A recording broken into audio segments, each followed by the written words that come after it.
Thank you for joining us for today's episode of Real Estate Disruptors. Today we got Gino Palomba with Ferocity Assets. He flew in from Atlanta, Georgia to talk about how he's on pace to do $1.5 million this year, and he hasn't even graduated college yet. If this is your first time tuning in, I'm Steve Trang, sales trainer for some of the top home buyers in the country, and I'm on a mission to create 100 millionaires. Question I get all the time is, how do I become one of the 100 millionaires? The information on this podcast alone is enough to help you become a millionaire in the next 5 to 7 years. Take consistent action, and you will become one. When you hear a nugget, please type in the comment section, and after the show, identify your single biggest takeaway and focus only on that for the next 7 days. If you get value today, please tag a friend below or share this episode right now. That way we can all grow together, and this is a live show, so please ask your questions for Gino to answer. You ready? Let's get it. All right, so first question is, what got you into real estate? So what got me into real estate was YouTube University. No, I saw an ad one day, late 2018. I saw an ad for Max Maxwell, one of his videos. And my whole life, I've been going back and forth. I used to sell shoes when I was 10, 11, buy the Kobe 8s. Christmas edition, that was my famous one.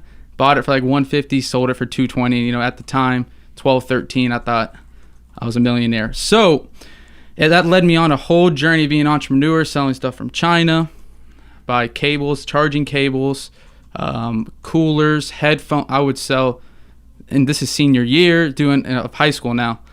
I was doing this from all throughout high school, doing garage sales before Gary Vee made it popular, like 5-6 years ago, and just grinding it out. So the only reason I bring that up is just to show you, like, as soon as I saw something hot, I'm going all in, taking action. So I saw wholesaling, again, Max Maxwell, and I just dove in. I mean, I watched countless videos, but the important thing there is, as soon as I saw him talking about bandit signs, went on dirtcheapsigns.com, bought me 100 of them quick, right? Just so I could start taking action. Because, you know, if you just watch the videos, you get analysis paralysis. You want to question, where's the contract out?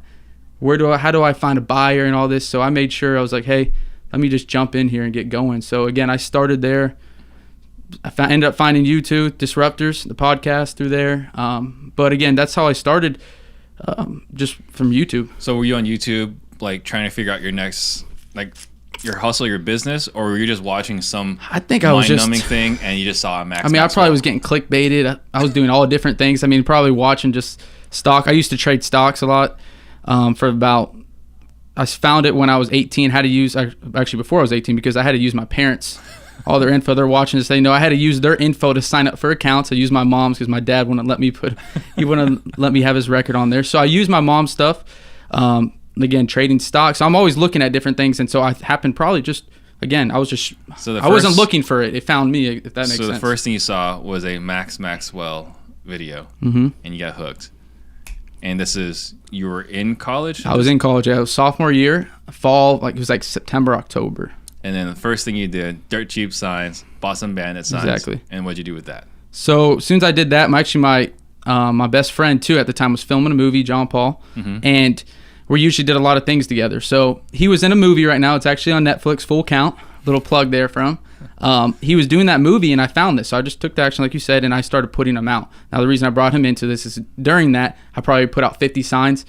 And this is, again, so say I bought them September, probably like 20th, got them October 1st, put them out, you know, that he probably came back October 3rd, you know, whatever, right? So we put out 50 already before that 50 with him.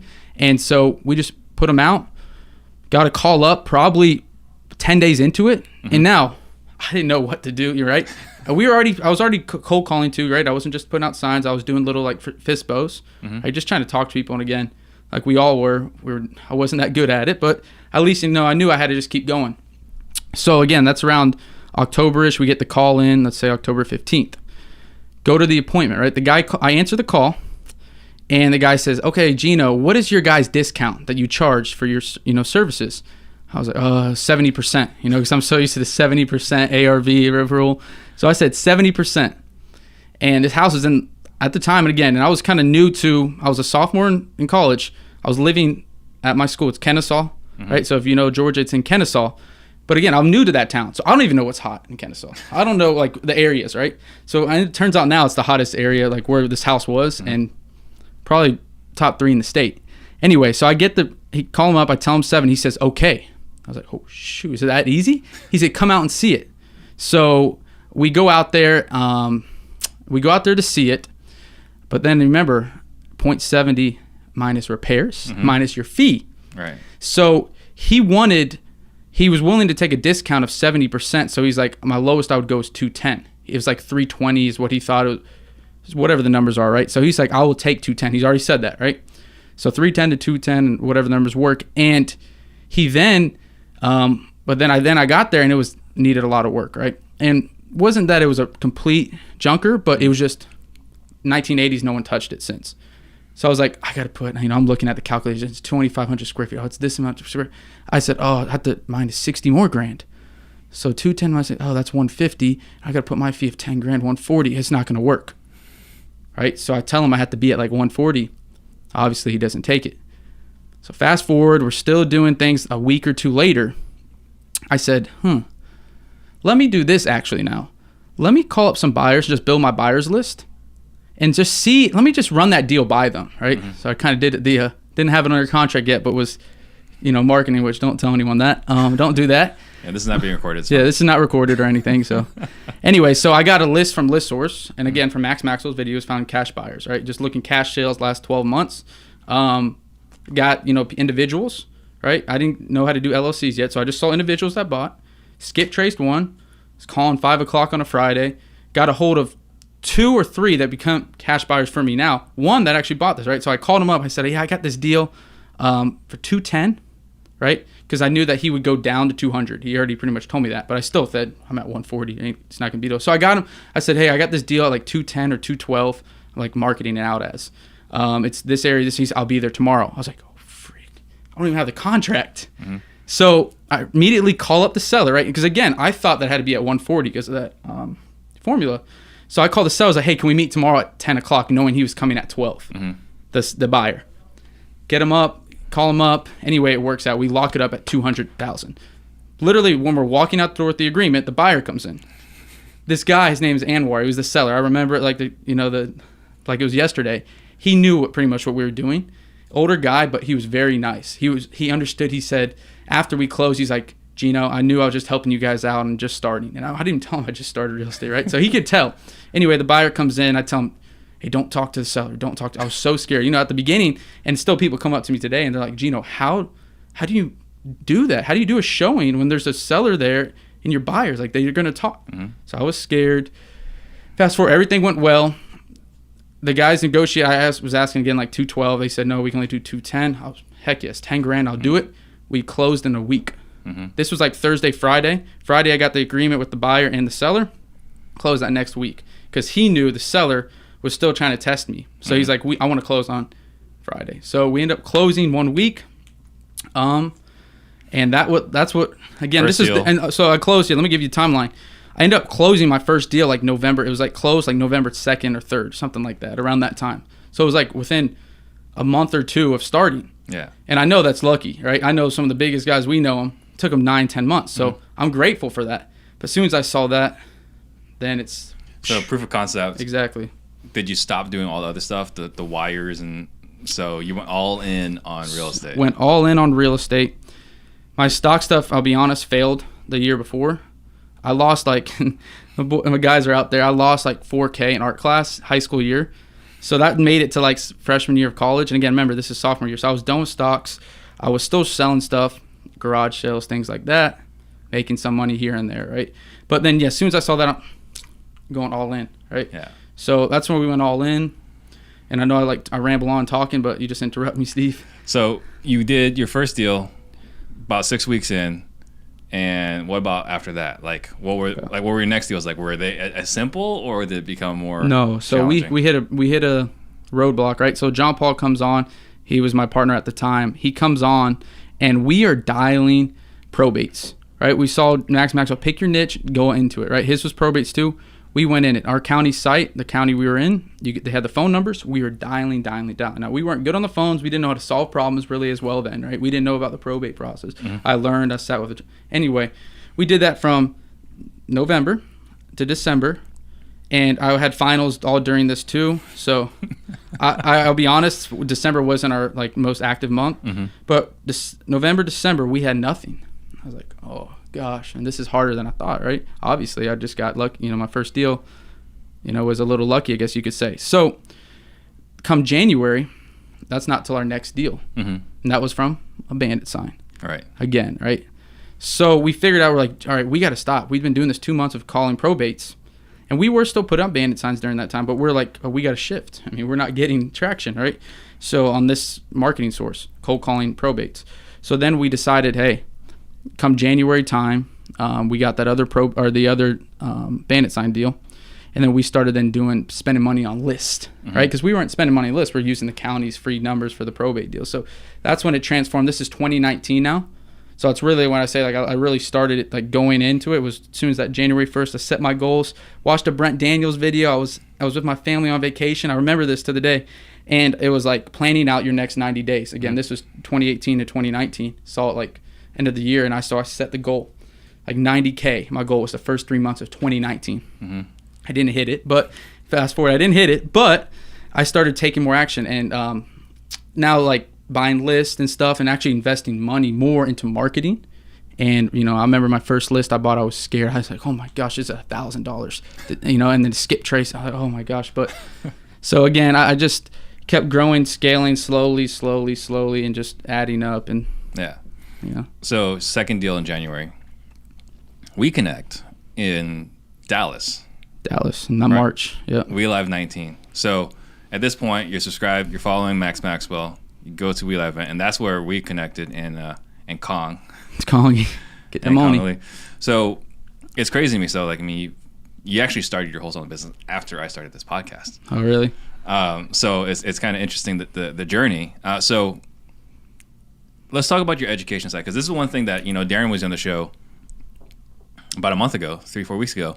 One of the things he said was, like, Gino is so well versed. He's got his systems more dialed in than a lot of different operators, and we're like, yeah, it's kind of crazy because he's still just a kid. So let's talk about your journey as far as education, because that's the one thing that I've always pushed on is that I've invested hundreds of thousands. I think I haven't tallied it recently, but it's over 300,000. Yeah, exactly. In personal development, education, so on. So let's talk about your journey inside this education space. What was We Live your first event? We Live was my first event. Okay. So then, what did you do after We Live? So We Live, I invested in that. I think it was like $900, right? $900 into that. I think my next investment was, I'm trying to think about it now. I would say it was probably, it might have actually been when it came to yours, that next January, because as soon as I saw proof of concept, right? Again, at that time in March, $1,000 was a lot to me. I think I was on my third deal maybe, or right after that I closed my third deal. So I'm still looking at it like, hey, spending money's costing. I wasn't in the right mindset, right? Over the summer, I'm watching a bunch of podcasts. Over the months, hey, invest in yourself. Now, I probably bought a lot of different courses, right? I didn't go into a mentorship. And so really I joined you guys, right? So I knew that I saw all the stuff Steve's been doing. I know we're fast forwarding, so I'm just showing you the education curve. I would say Max Maxwell, Steve Trang sales training, Sub 2, Tiffany High's course, Collective Genius, Private Money course with Steve Trang, with Steve, Eric Brewer's course. So, that's, again, I tallied it over. It's over $30,000, mostly last year too. 2019, last year, mostly last year too. And what I look at it as now, and that's what we're getting to, is I want to make sure I have enough information available to me to be the very best I can be, right? When I see new things like that, and I know, again, you got to vouch who you're investing in. When I know these are serious people, and these people are doing the business, and they're teaching this, or they're doing this, Eric Brewer is doing 300 plus deals. Why wouldn't I spend, the $2,000, whatever, the $3,000 into it? Why would I do it? I learned one thing. One wholesale deal, our average wholesale deal is about 15. I made 7x. Why wouldn't you bet on yourself too? And again, you're educating yourself, because I think this is very important. I wanted to share too. And me and Chandler talk about it all the time. Our integrator now and operator. And we talk about, if we go broke, we go to zero tomorrow. What we have in here doesn't go, right? Right.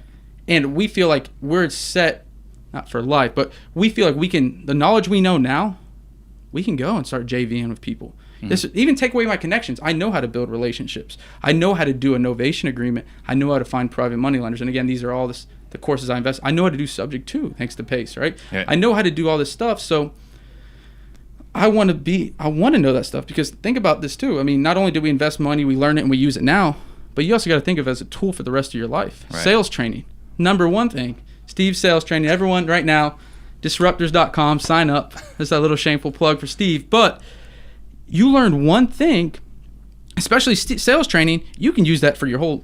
You can use that in grocery store. Use that at the garage sale. You can use that anywhere you go. Like, I'll still push away. I'll still go negative. Talk to my girlfriend. She catches on now. They go different, restaurants. You can try it on them. They'll catch on. But then, garage sales, flea markets.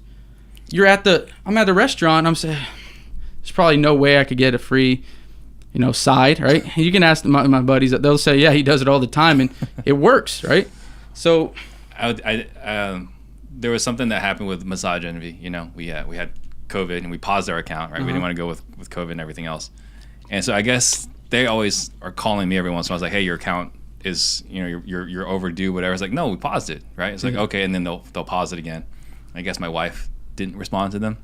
And so, like, I did the same thing. It's like, you guys probably can't fix that. There's no way you guys can restore her credit. And they're like, well, yeah, I guess we can restore her credit. Exactly. Like, it's a useful tool. The rest, that's one thing of the sales training. That's one little tip out of hundreds, right? So that's awesome. And we connected through Dylan. So you were following Dylan. You were following Dylan Williams. Yeah. Nashville. Shout out to Dylan. Yeah. So yeah, I mean, I saw, again, if I see something like that and I see, hey, what is that mastermind about? What is this about? Do my little research and I'm in, right? Yeah. I'm going into it, and I'm not going to go broke over it. Let me say that, but I know how to make the smart decision. Hey, this amount of money, and I know what I can make from it. Just your return on investment. Yeah, that's how I look at everything now, especially with the business. Hey, is this an investment? Hey, people think of marketing as expenses, and this is a big thing I want to bring up too. And I know I'm all over the place talking. But that's good. Sal and Carlos, right? Carlos Reyes and Sal Shakir. I was watching podcasts, and I still do every single day. But when I was watching them about 2019, my first full year, I would listen to their podcast, and they would state on there. And I remember the one time they said this is that don't look at marketing as an expense. Look at it as an investment. And that sounds so like, oh yeah, but I wasn't doing that. I know I wasn't doing that when I first started. No, it's a different mindset when you first start. Exactly. Yeah. Okay, so going back to Eric Brewer, I just want to touch on him real quick. Yeah, so we did the Novation thing. We launched it like 6-7 months ago.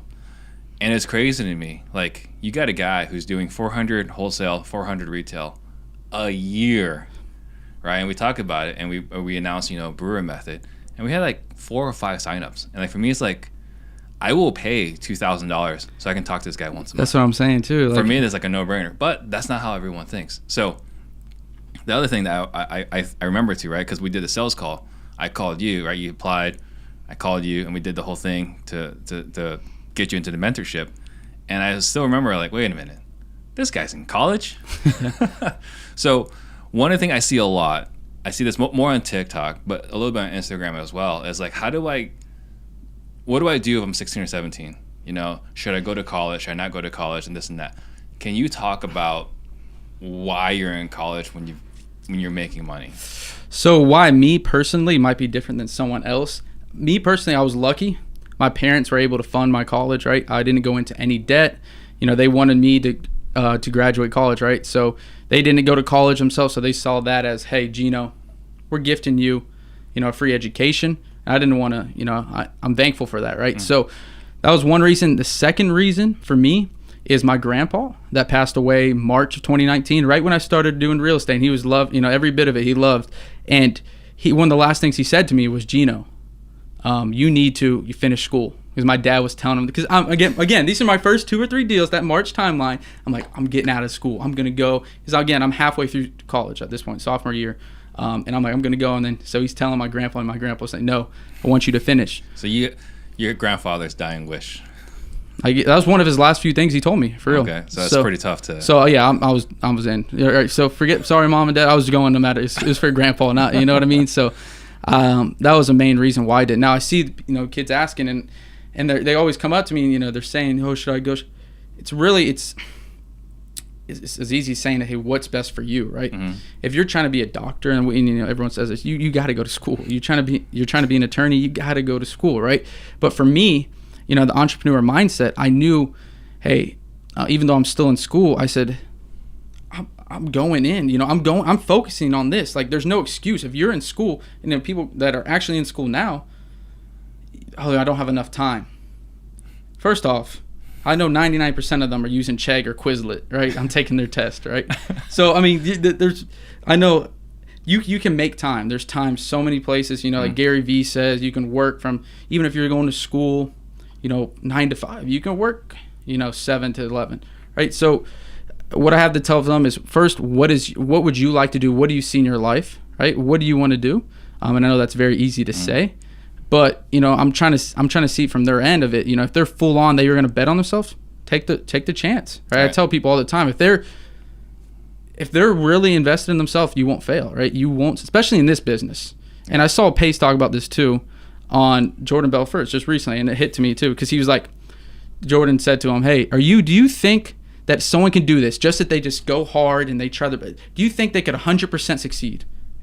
And Pace said, of course, 1,000%. That's how I feel too. Yeah. 1,000% on this business. The only time you fail is when you quit. Mm-hmm. That's it, right? So going back to the college thing, if your parents and your grandfather didn't pressure you, you would have quit college. Yes. All right. And then likewise, if you had to rack up student debt. For me? Yeah. No, I'm not going to school. Not going to school. But it's my mindset. I knew that, right? Plus, because you're an entrepreneur. Yes. Right. The visionary mindset. If you had to go to school for wholesaling, it might be a different story, but you don't for have sure. to. Exactly. Right. What's your major? Finance. All right. And you have a finals next week. May 3rd. I think it's next Wednesday. Yeah. And you officially graduate college when? July 31st, I think. Trips me out. Totally trips me out. All right. So then let's just jump into the meat and potatoes of your business then. What is your business looking like right now? Because you're on pace for 1.5. Yes, sir. Right. So what did Q1 look like? Q1 revenue was $395. Okay. Our marketing expense was, I believe, around, with TV ads, I think it was around like 95. Mm-hmm. We run a pretty tight ship in terms of our VAs, or in terms of our payroll, right? We have VAs. We have, I think we were talking about, I think we have 7 or 8. I could lay them all out. Like, we have 3 cold callers. We have 1 designated texter. We got 1 dispo/texter. That's 5. We got an admin for Chandler. That's 6. We got 3 lead managers. 7, 8, 9. So we have 9. 3 lead managers. And Chandler and Jared are in the next room. Yeah, next room is our acquisition manager, Jared. We have operations integrator, Chandler, and Brandy, dispo. Right. She's in North Carolina. In Georgia. She's in North Carolina, yeah. Yeah. All right. So what kind of volume are you doing as far as, to get to 395 for Q1? What kind of volume are you guys doing? So I know it by month, actually, what we did. And it was like, we started off a little slower, 60, I think it was like 68 in January, 80 in February.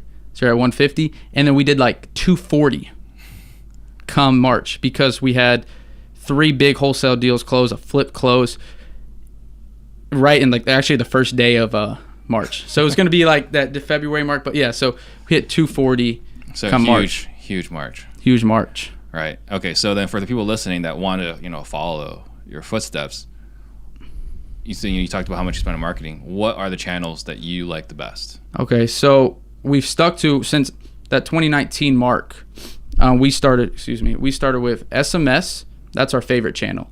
I know a lot of people say it's dying. Mm-hmm. It's our number 1 channel, right? It was like last year, I think it was 10x. We spent about $50,000 and we made over 500 with it. And then for the people listening, what texting platform is that? Launch Control. Okay. Launch Control, we did all started January 2020. Next one's Cold Call. We love that too. It's slowing up a little bit for us. Me and Chandler actually that was our level 10 meeting this week. It's slowing up a little bit, cold calling. But we cold call. And then TV, we just started in November. Mm-hmm.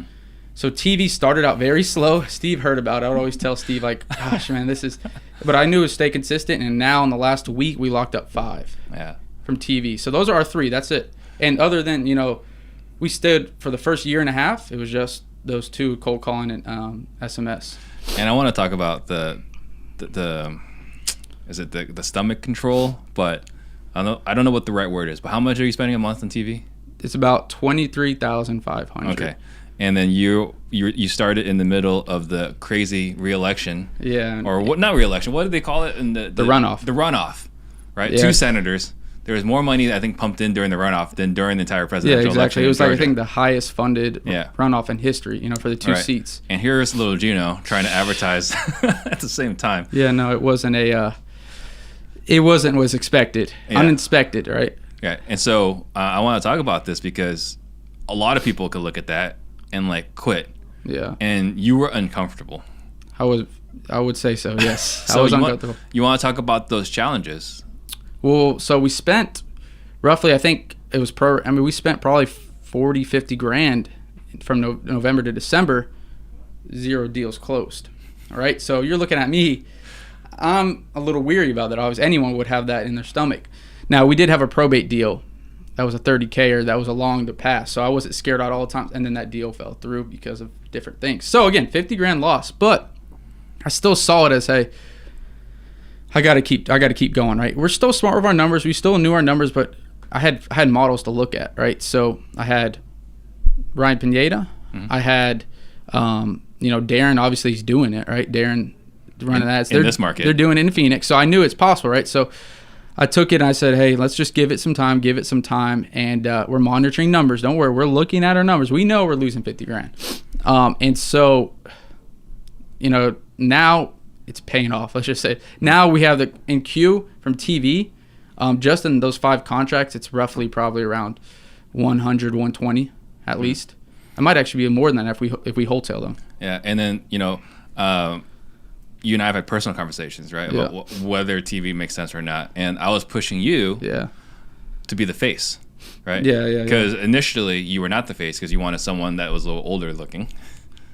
I was, right? I was, because again, me getting on here, it probably wouldn't look that good that a 21-year-old at the time, especially I don't know, we didn't know how it was going to work. So we said, hey, let's just use Doug on the commercial.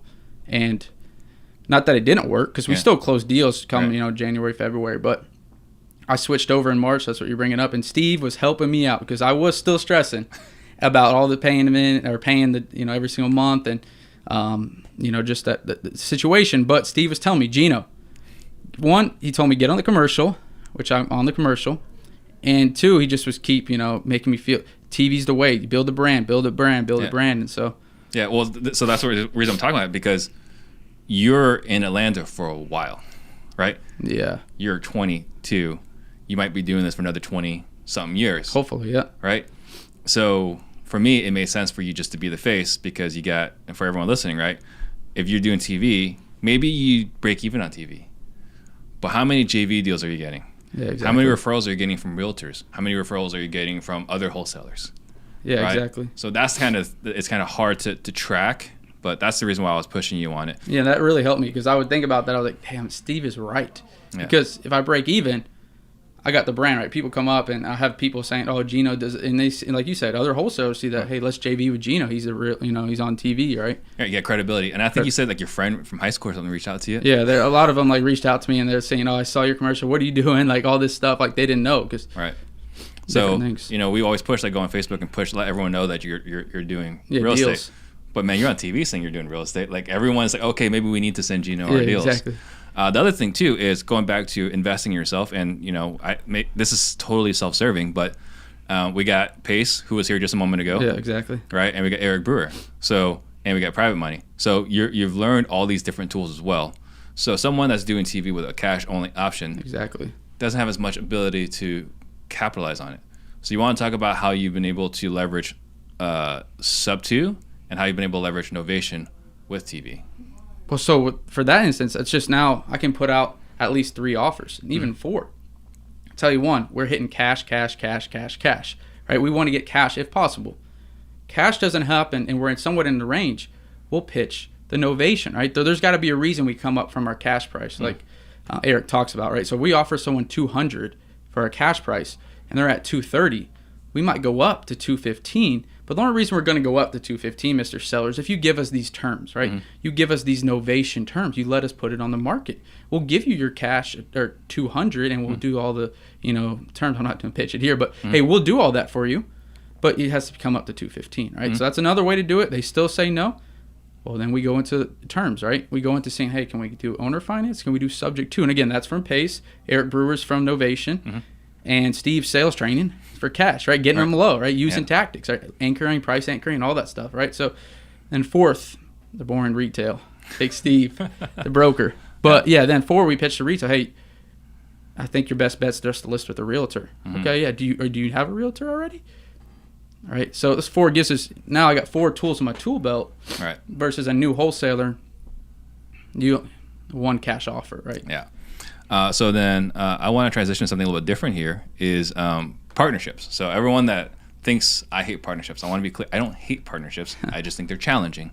It's another layer of difficulty to add. Yeah, so sure. You started initially with a partner. Started with John Paul, still one of my best friends. Yeah. So you want to talk about some of the challenges that you did not foresee and then how you guys were able to resolve them. Yeah, so I like that you brought this up. This is very important because now, and when you're trying to look for a partnership, make sure that partner and you guys are kind of like yin and yang, right? Me and John Paul were both visionaries. We both had the mindset of growth, right? So in the beginning, it's great. We all have growth-minded oriented, right? But then what I mentioned earlier in the podcast, John Paul is also an actor, right? So John Paul, when it came down to it, we worked well together. But think about it. What's the visions, right? John Paul's vision was be Brad Pitt, a Fight Club. That he likes... I mean, there's nothing wrong with that. There's nothing wrong with it. I wish I was Brad Pitt in Fight exactly, Club. Right? So his definition would be Brad Pitt. My definition, grow the wholesale to $10 million a year. Yeah. So when I look at now partnerships, I just look at it and say, hey, what are the visions? And how can we help each other, right? So our visions were off. Long story short, we'll go into how we dealt with it. Another important thing is reading the book Traction. Traction is going to let you know, hey, what's a visionary, what's an integrator?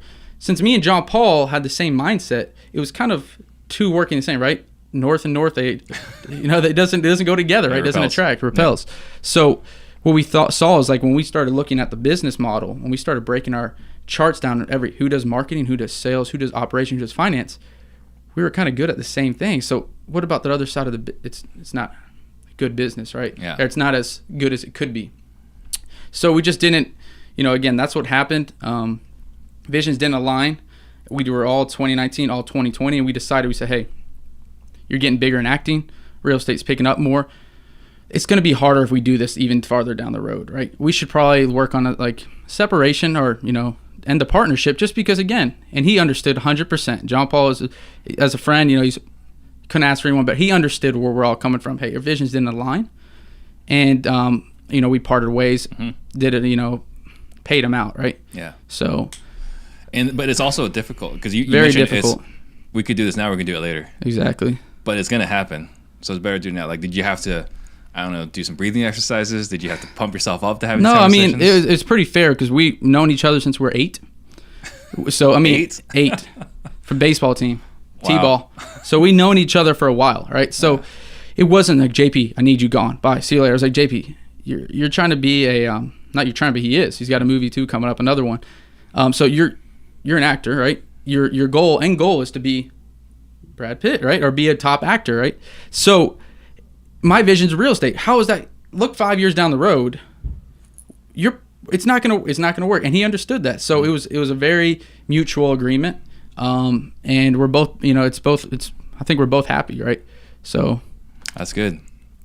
All right. So Corey Guzman says ATL stand up. Yeah, let's go. Let's see. This is a long question from Drone Optics. How do you set up your wholesale team from cold callers to people who oversee them to other people that run your wholesale business after you begin to scale away from being the one who does the cold calling? So I guess really, how do you transition so that your business runs without you doing the day-to-day grind? So I guess just start one at a time, right? Start at what you're worse in, right? So I was good in sales. I still am the sales manager. I will look over all the sales. We train every morning.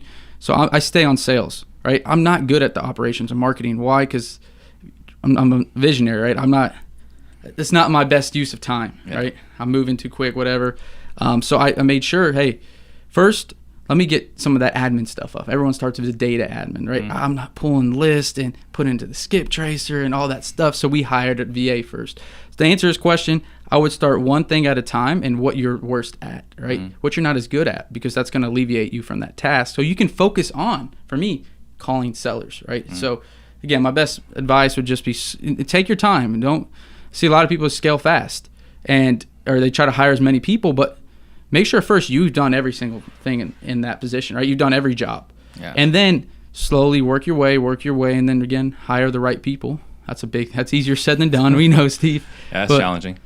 And it's funny because you say like you're this visionary and you're not really in the details, but you've shared with me some of your SOPs. And it's like the best SOPs I've seen, right? Like everything's well documented, branded, right? It's got Ferocity in the top corner. Let's shout out Chandler for that one. Yeah. So much credit to Chandler. But still, to say like maybe you feel like this is not a strength, you hired someone or you brought someone in, yeah, exactly, who can fill that role, not just fill that role, but fill that role at a high level. Exactly, yeah. So Chandler, he's our integrated operations guy. He's my right hand man. You got to find the right people, put them in the right seats. We know his more of an integrated profile, and like Steve said, he's also a state champion. Shout out Chandler again. He's a state champion wrestler. So as soon as I see someone like that, I think that's going to be someone that's going to try to take this to the best ability. You look for someone that's excelled somewhere else. Exactly. Yeah. I want to see that they are, high level. So maybe after this, I need to talk to Chandler how much take them from me. Robert Sturble asks, do you maintain a spreadsheet of all your personal development spending? Do you know? To be honest with you, no. But I do have spreadsheets of our marketing, of all of our other expenses, right? Yeah. I just did a quick math. It was 30,000+. I think it was like 34,000 I spent in that. Again, it's an investment. How much it brought me here. Yeah. Not only that, it brought me doing, again, with your mentorship, forget here, it brought me, I tell people all the time, it's made me probably over 200,000 that I can measure using Steve's sales training. And what I mean by that, and I know he's standing in front of me, so Steve, walk out. No, I'm just kidding. So what I mean by that is there's been deals that I've used the tactics, and I can measure them, that we were going to lose, right? Whether there's other wholesalers involved, other people involved, wholesalers, realtors, or they ghosted us. And we used tactics that Steve taught that brought them back. And I can measure those deals, right? It was over 200,000. It's crazy, like that last mile. Again, excuse me, for spending, the 15, 18 grand, 200,000. I mean, you got to look at it like that, right? Pretty good ROI. Roger Vieira wants to know, why not go to Bigger Pockets and get the same knowledge for free? Well, do you have the time for that too? So yeah, there's going to be knowledge. You can find some of that stuff, but what's the gentleman's name? Roger. So you can go to Bigger Pockets. That's what I did. I went to YouTube. I did all this research. You can do that, but it comes to a point now when I want to learn how to do a novation deal.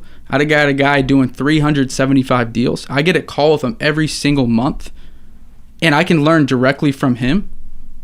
It's your time, your energy is just like this. Guess what too, Roger, that no one can measure? Your relationship with them. Yeah. I've built relationships with a lot of guys like it's just because I did not just their course, and some of them I didn't even do their course. I was already friends with them. Just because you built that relationship, it leads you different avenues. I can call up, I could text these people, and I can ask them for advice that is priceless, right? Yeah. What did you guys do? How did you do on this? You can't really measure that. So at the same time, you got to invest in yourself. Right. The other way to look at it too, I mean, just forget the course itself aside. Put the course aside. Yeah. One thing I look at is I've heard someone say this: you can buy your way into the right room, right? Yeah. And so like you can call Eric Brewer, you can call Pace Morby, you can call Steve Trang, you can call Ren Bartlett. Yeah, exactly. You've got a pretty good Rolodex. Yeah. Right. So it's not that you couldn't learn this from Bigger Pockets. No. The other thing too is, for me, I've seen this from other people that insist on learning free, which is nothing wrong, right? Like this content is free, is that when you insist on learning free, the confidence behind that knowledge, right? Like if Eric Brewer says, this is how you do a novation, you're doing that exactly to a T. Exactly. Right? If you find it in a Facebook group, here's how you do novation, you're like, does it work? Yeah, like, exactly. There's that certainty, that conviction that you need to move forward. Stratton says, what's up? Big Stratton. Strat Daddy. Yeah. So let's see what else is there. So we were talking about your team. A lot of Sub 2 fans. Hey, Sub 2. Ben wants to know, if you could have coffee with someone dead or alive, who would it be? Ooh. If I could have coffee with someone dead or alive, who would it be? I don't know. Let me think about this one. Hold on. I would probably say Warren Buffett. I mean, the man speaks for himself, right? Yeah. I would just like to talk to him, not even just about investments, just about his mindset. Mm-hmm. Build a relationship with him, you know? Right. Not just pick his brain and just go out. I would like to just have a relationship, see how he's dealt with things, right? Difficulties, problems. You can just learn from that, right? That's what I would look at into it. But yeah, I would say probably Warren Buffett. And Dylan Williams says Gino is the man. Big Dylan. Again, Dylan's the one that connected us originally. Exactly. Corey Guzman wants to know, how are you tracking the KPIs off of TV? So we get Darren's company, the management, his company manages. They're tracking every molecule into what commercial, what time it was, how many leads came into it, all that good stuff. What we do on our side is we're tracking how many leads came in, how many calls or attempts to get a hold of them, how many appointments was that, out of those appointments, how many contracts, right? So that's what we track. But to get into if you're asking in depth, how the TV, we have Darren do that. It's part of his management, and he does a real good job of that and breaking it down, what commercial, again, what channel, what. Yeah, it's crazy that what Darren does for the money, he's basically an employee for that price. It's nuts what he can do. Dylan wants to know, what changes have you made recently to adapt to the increased volume? Increased volume in marketing? Increased volume in business, right? I mean, you're doing more deals. Yeah. You're going to be breaking something. Yeah, exactly. How are you adapting to it? So what we're doing constantly, and it's very simple to say, is just looking at where our loose ends are and trying to fill them, right? Mm-hmm. So to answer Dylan's question, we're just constantly looking, not just to hire people, but to fill our loose ends that might prevent us from scaling even higher, right? Mm-hmm. So for example, right now, we just switched to Salesforce. Stephanie Betters, who was here last week. What we're seeing is that, this is our problem right now, is that our lead managers aren't making as many calls as they were on Podio with our smartphone, because they can have the dialer's not as effective. But at the same time, it might be too effective, the one in left main, because they're talking to more people. So what we're trying to figure out now is, hey, we usually had them calling about 80 to 100 people a day, the lead managers. Now they're calling like 40 or 50. They're getting the same, they're better response rates, talking to even more people. But our feeling is now, hey, we have 150 leads. There are 100 leads they might miss in here and there. So to answer Dylan's question, it's just constantly checking on where our loose, where our loose ends are, mm-hmm. and trying to fix them, right? Just to keep up with the scale. And then Robert Carrillo wants to know, what lists are you targeting right now? So that's Chandler Integrator, but I know for sure our bread and butter is absentee.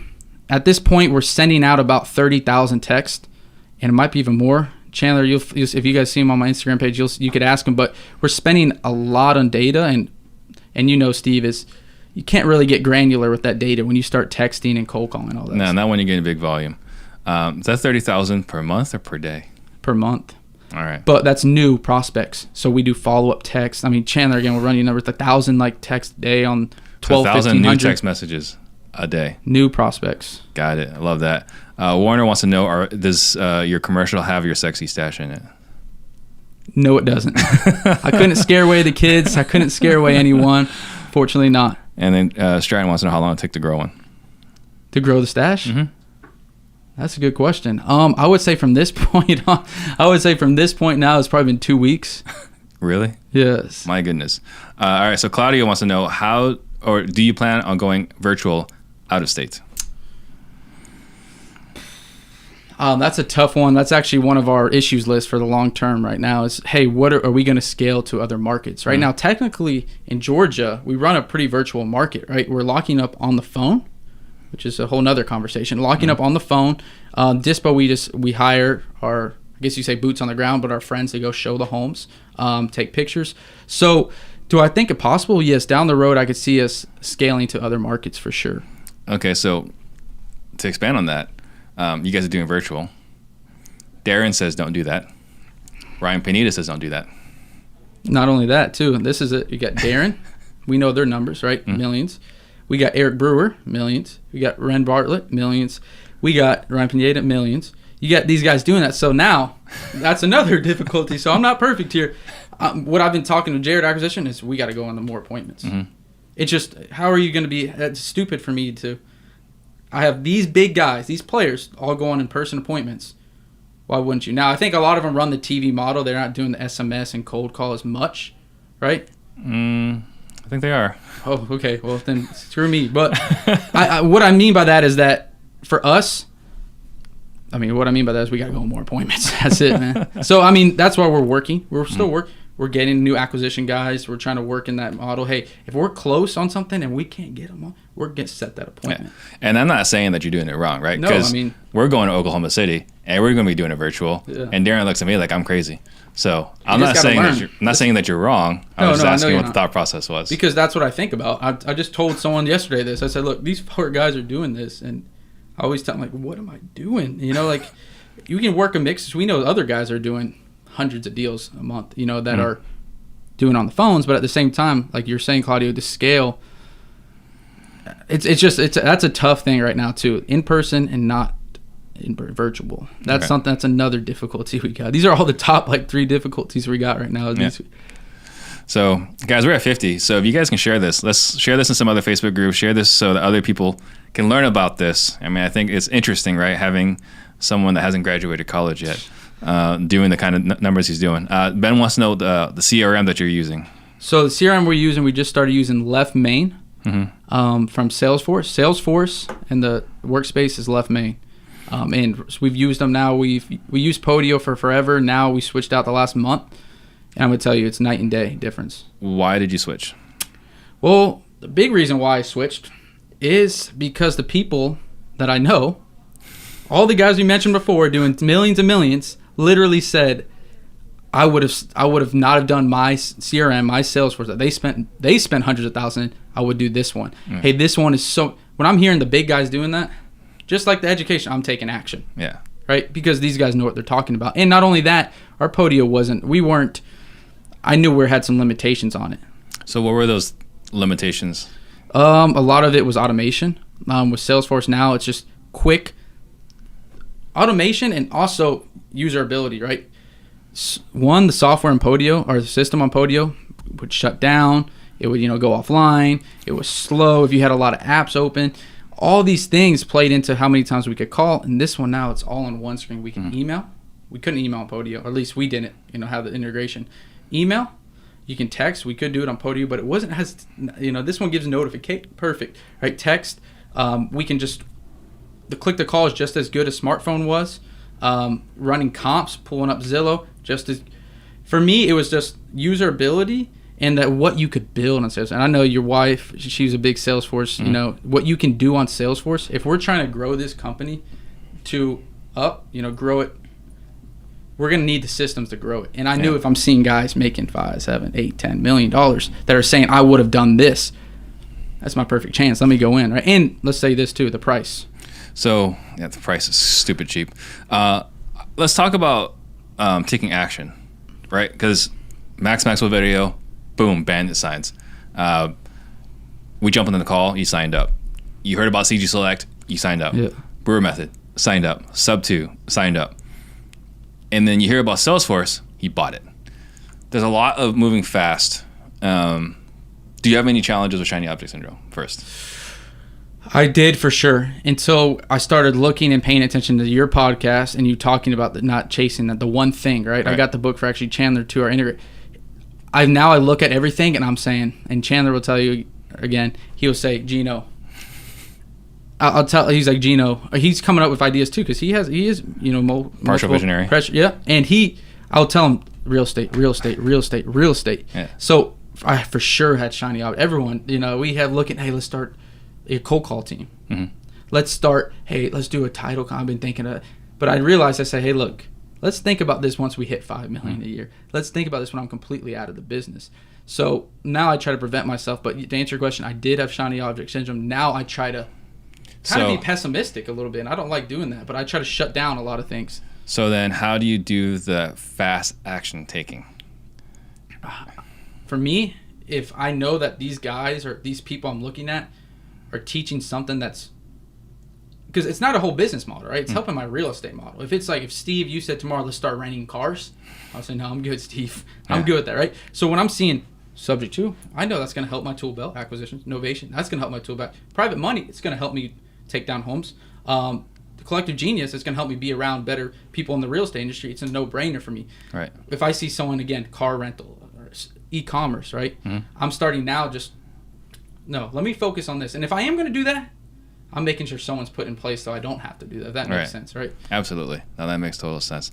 Let's see what we got on the YouTube side. Oh, we got a lot here. So are you doing virtual? We already said no. Finished college using Chagg, Chagg. That's it right there. That must be a new Secret. thing. Keep it down low. What percentage of net profit do you get to keep? This is from Senefinist. I would say, I know our net profit last quarter wasn't as good as we wanted. It was like 40%. And then now I'm the full owner, so you can do the math. But it was about 40%. Last year was like 65. But the problem we have, not problem now, the good thing to have is now, that TV didn't pay off in those early times. So that really brought down our net profit. Now it's coming up again. So, that's it right there. But just trying to keep, that's on my rocks is to keep our over that 40%. REI Diaries wants to know, how will they find your commercial? Watch Judge Judy at 2 p.m. No, I'm just kidding.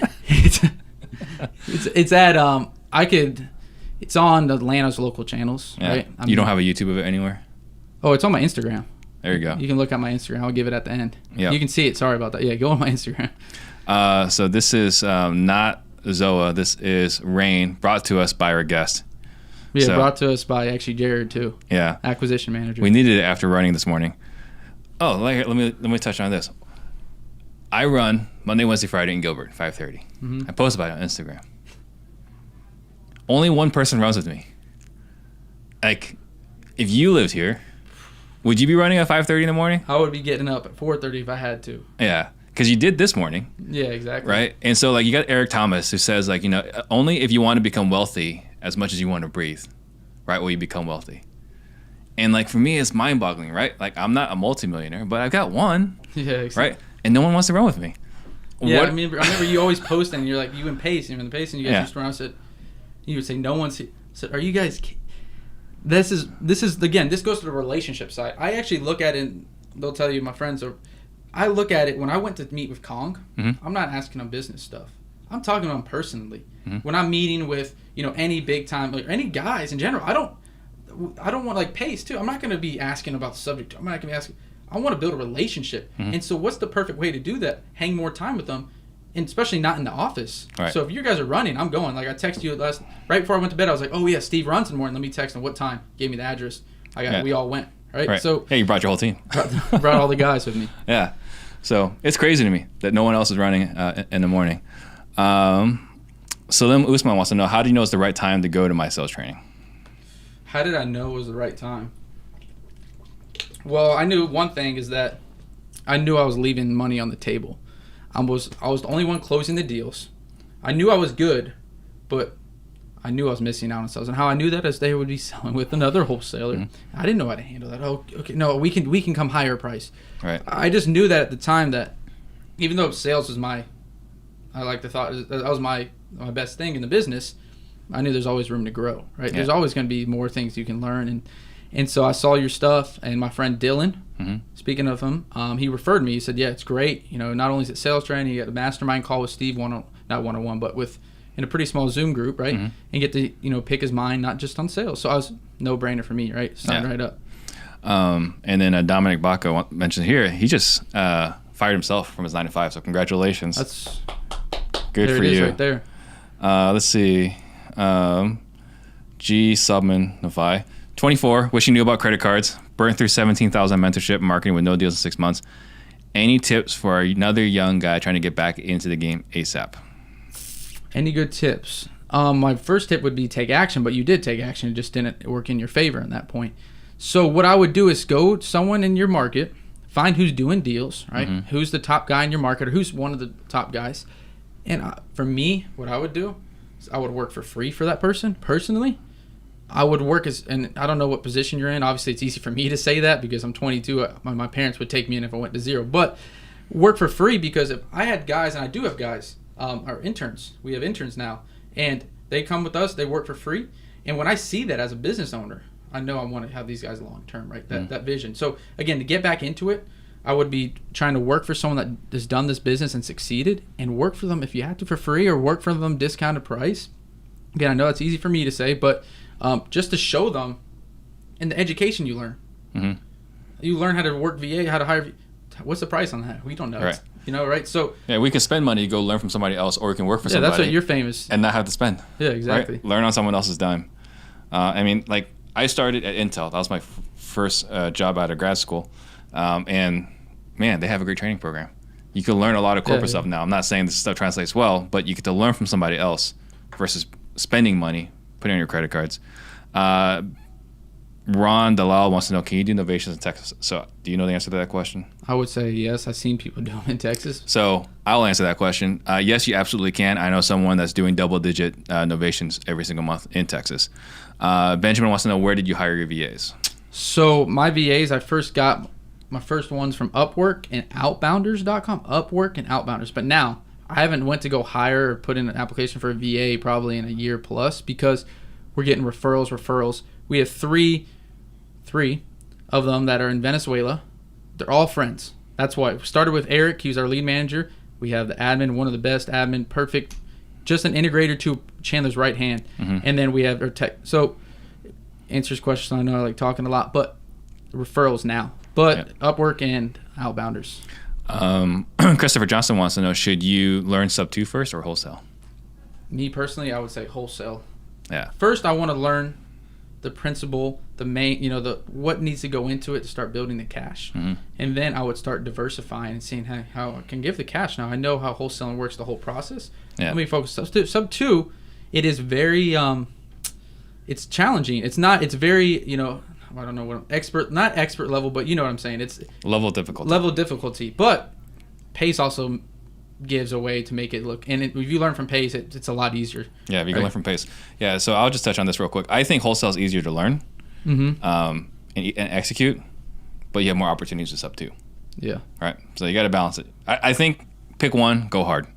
So Lynn wants to know, how were you doing deals then in 2019 when you started? I kind of talked about it. Yeah, it was me and my partner, and we had one VA. Didn't hire our first caller until July of that year. Yeah, so just screw up, really. Yeah, screw up. Any plans on having a mustache handlebars? I'm not. As soon as I get on the plane to head back, my girlfriend's gonna make me shave it. So you guys are seeing the prime of it right now. Joe Macias wants to know, how are you training your cold callers? So our cold callers, I train with when I'm on board with them, I train for them for sales for about 3 days, and then every week I'm monitoring, or every week we role play and I look at their calls. And then on top of that, we also have my buddy named, our boy Paco, Nicaragua. He also does a lot of the, what's it called? Listen to the calls, like management. Quality control. So, yeah. And then Claudia wants to know, do you guys close on every property if you contract it? Only time we never close on them is title issues, right? So and again, there's other things that go in. Sometimes you offer the repairs. Mm-hmm. We're doing virtual, right? So we can't, let me say this.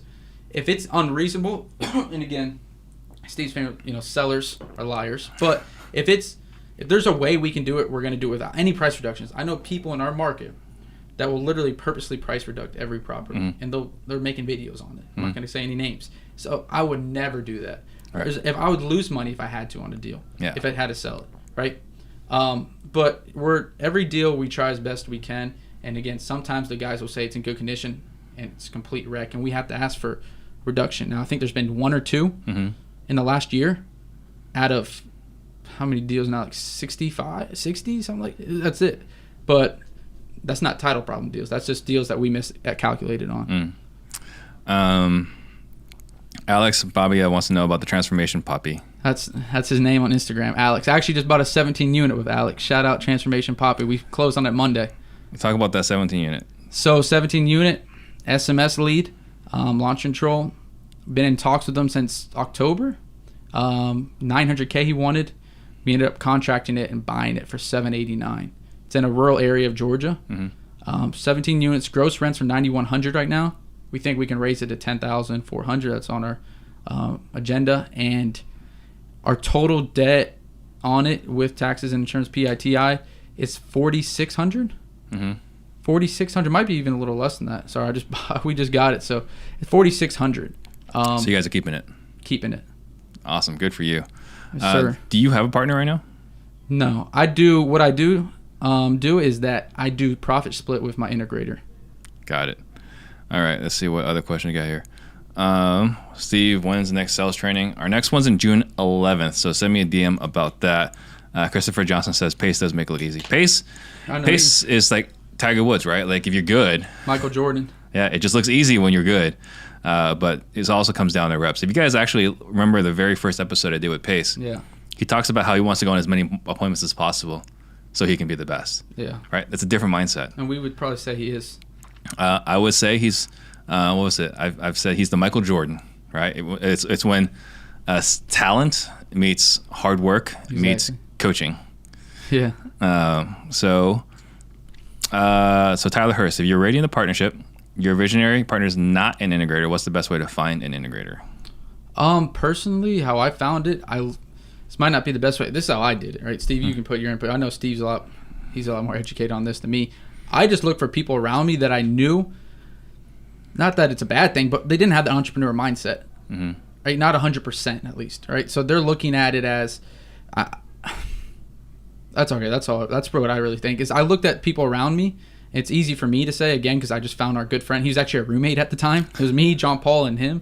And so it's kind of easy to find when you've seen them every day. But when they live with you, it's really easy. Exactly. So I probably can't provide as good advice Steve could do on that subject, at least. And then what do you believe is the best way to compensate the integrator? So we talked about this before. How I do it is profit split. So a certain percentage of the profit every month. That's what I feel is the right way to do it, because it's hard to measure like an acquisition commission and stuff. But if you see you're hitting your goals, your rocks, and all this, your quarterly goals, you got to give them, So profit share. So then most wants to know, what's your top three books for mindset? Top 3 books of mindset. I would say How to Win Friends and Influence People. I would say Millionaire Next Door. I read some of that in the Book of Babylon. Or what's the Richest Man in Babylon. A lot of those are just, and I'll be honest, I'm not the most avid reader. I need to get better on that. Those are probably the 3 books I've read in the last attraction. Yeah. But not happy about that. But still, it's you know what? Like I'm a very big reader. I love reading, but at the same time, like you've put yourself in a position to learn from other people that are also learning, right? I mean, you get to see Gary Harper once a month. Yeah, exactly. Right? Like you're in a really good spot because of the position you're in, because of the position you've put yourself in. Andrew Cherry wants to know, what are your thoughts on digital marketing? I'll be honest, I'm not that. TV is about obviously digital as you can get. The reason I like it a lot, especially TV, is what we know is not only in Facebook ads you get credibility. I feel like TV is the ultimate credibility, right? Because you got billboards, right? You see the billboards, you see them, but if you see someone on TV, what I feel is the credibility factor on it, and that's why I guess you could say all digital marketing there's credibility because you see that person on different things. But other than that, we'd only do TV digital marketing. I know you, Steve, have a little bit. You're doing also PPC and stuff. PPC like that. and Facebook, yeah. What's your biggest struggle right now? Biggest struggle right now is that problem with the lead managers. Is just fixing that to make sure that we can contact as many people as possible. I would say that's that's our number one to do right now, is to do that. Is to make sure that they're, whether that's hiring more people or figuring out a better system. How do you stay motivated? How do I stay motivated? I guess I shoot goals. I mean, what I do every single night, I haven't been doing it as much lately, but I have a journal, the Bigger Pockets journal, funny enough, actually, the intention journal. So I get my 3. Theirs is their goals, but I actually match it with my rocks in my business, right? If you guys read Traction, that's my number 1 recommended book. I know that was coming too. That put your book, you'd gift. But Traction, I put my 3 goals for the quarter on there, and every day I write that down. So I can visualize it. Now, every day, not only do I write the 90-day goal, I write the monthly goal down. Then I write the weekly day goal down. Then I write down, hey, what am I going to do today? So to stay motivated, I'm chasing, right? Yeah. I'm looking, and not only that, it's also personal too. I want to have the freedom. I want to achieve these goals. Yeah, you're talking about traveling the world. Yeah, that's the goal. Let's talk about that. Yeah, I went to Europe when I was 16. Lucky enough, my parents, they took me and my family, 3 sisters, only boy. We went to Europe, and it changed my life right there, because it just opened my eyes to everything. Like, it's such a Georgia, where I'm from, is when you go out to Rome, where we were at, and went to, it changed my life, like seeing different things. So yeah, my goal for graduation, and I graduate again July 31st. My goal is like by August, mid-August, is to head over in Europe, try to stay for a year. That's the goal right now, and just travel around, do it virtual, model. And that's what I pretty much do now anyway. And I think Chandler said he was planning on coming along. Chandler might come along, yes. Chandler's actually running a big race. That's why I have to go the 50 miler, we know. So Yeah, that's crazy. What is your superpower? I would say my superpower is building relationships, I like to think. I feel like I can go to someone and build some common ground, some relationship with each other. Whether that's new seller, I'll ask them, where are you from? Minnesota. Oh, that's where my sister, or that's where my girlfriend's mom's. Hey, I'll find a way to connect with someone. And it's funny because they're like, how did that come from? Oh, you like this color, you like this shoe, you like this sports team. I think my biggest strength is just building those relationships with people. Something I see a lot in Pace as well. Yes, exactly. Yeah. I remember he was talking about, he met with this seller who had this tattoo right here on her chest. And he started talking about that tattoo for 20 freaking minutes. And I think that kind of, look at your predictive index, right? Your persuader, if I remember correctly, Yes. Which means you're high B. So for those of you guys watching here, that's a high I on the disc. So you're just great at just connecting. Yeah, that's what. Building relationships. What is the greatest lesson you've learned? I would go back from, and especially is it real estate related? Sure. I would say 100% that marketing is an investment and not an expense. As soon as you get that out of that mindset, you can actually start growing. And that's what I feel is my biggest thing I've learned. As soon as I knew that, I said, let's go. Yeah, and I think that, again, just going back, like it sounds obvious to people that know it, yeah. but it's an epiphany if you didn't know that. Exactly. Right? It's totally mind-changing. Yui wants to know, what does your morning routine look like? My morning routine? It is, probably better be nightly, but because I'm not really much of a morning person. I would go to bed at like 12:30, 1 o'clock, 2 o'clock watching YouTube videos, mostly real estate. I'll throw in some Joe Rogan stuff in there just to get my mind off things. But morning, I wake up around like 9 o'clock. We do our sales meeting at 9:30. And then I'm into calling, helping run acquisitions, school, stuff like that. So not much of a routine, I would say, unfortunately.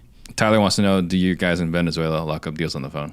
No, they don't lock up deals on the phone. They're all lead managers, so they set the appointment for us, the acquisition managers, to do it. And Andrew Cherry wants to know, if you were starting out now building a cold calling team, what would be the first thing you would do?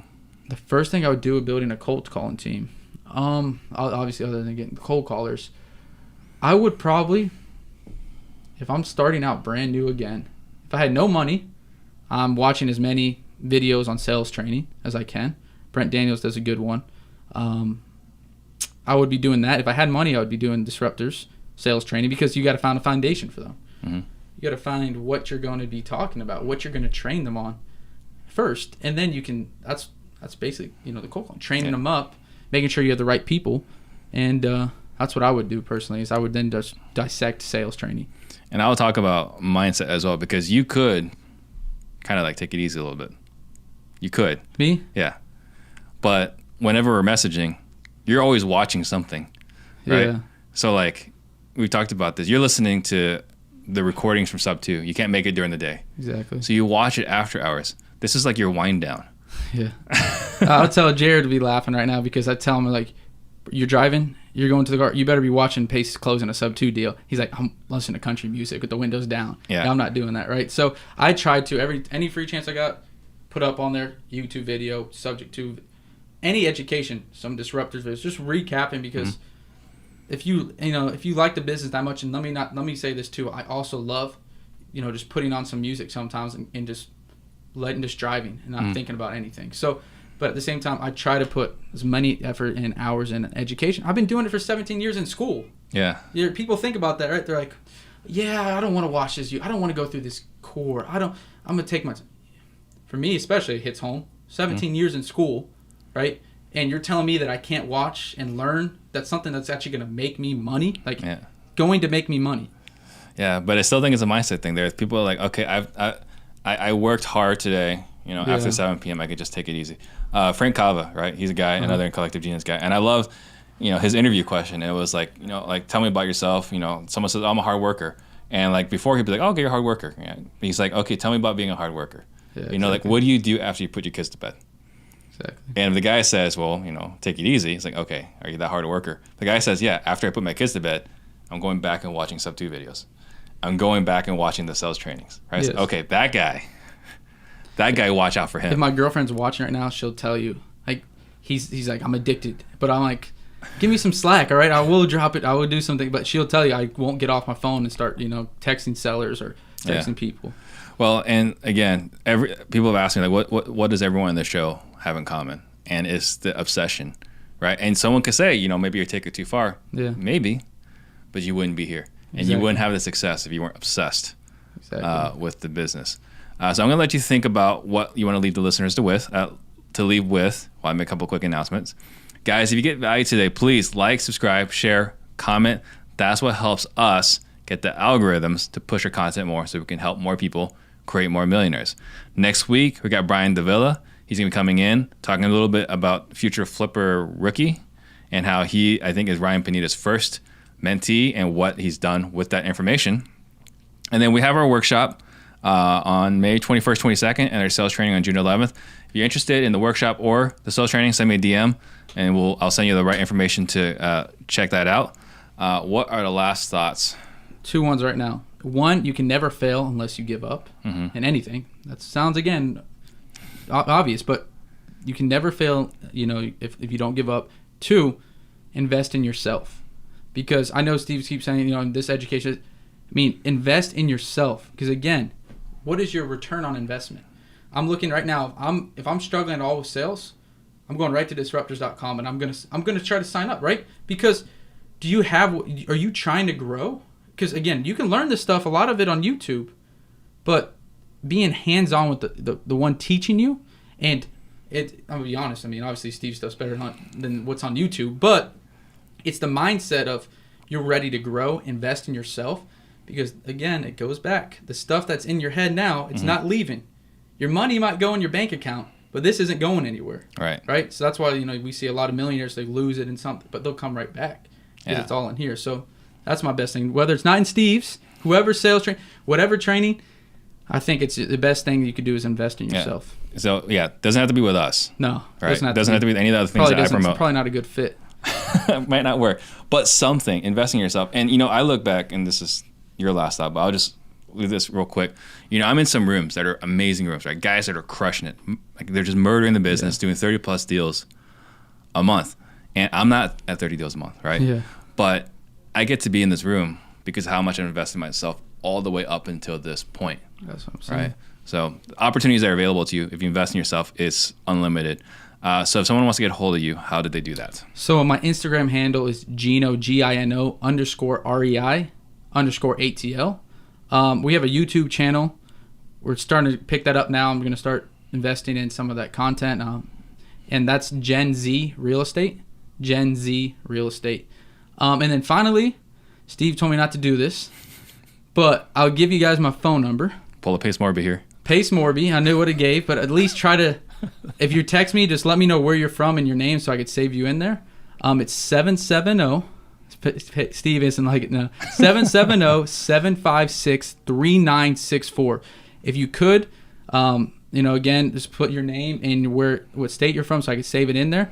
And I'll be happy to answer any questions. If you could, follow me on Instagram and YouTube just as a little courtesy. But, at the same time, just hit me up. I'm happy. I'm not going to be able to respond right away probably. But, I'd love to help out because that's what people did for me, right? Yep. Built the relationships. They helped out with me. So that's my best advice. Awesome. Thank you. Big Stevie. Thank you guys for watching. Appreciate it.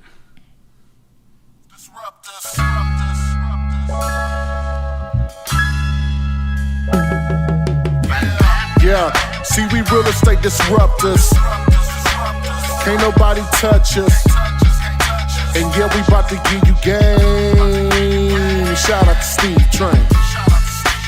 Real estate disruptors. They cannot touch us. And yeah, we about to give you game. Shout out to Steve Trang. Jump on the Steve Trang. We about to give you game. REI's flowing through my veins. And you don't have to look no further. See right here, you gon' learn everything. Shout out to Steve Trang. Jump on the Steve Trang. We real estate disruptors.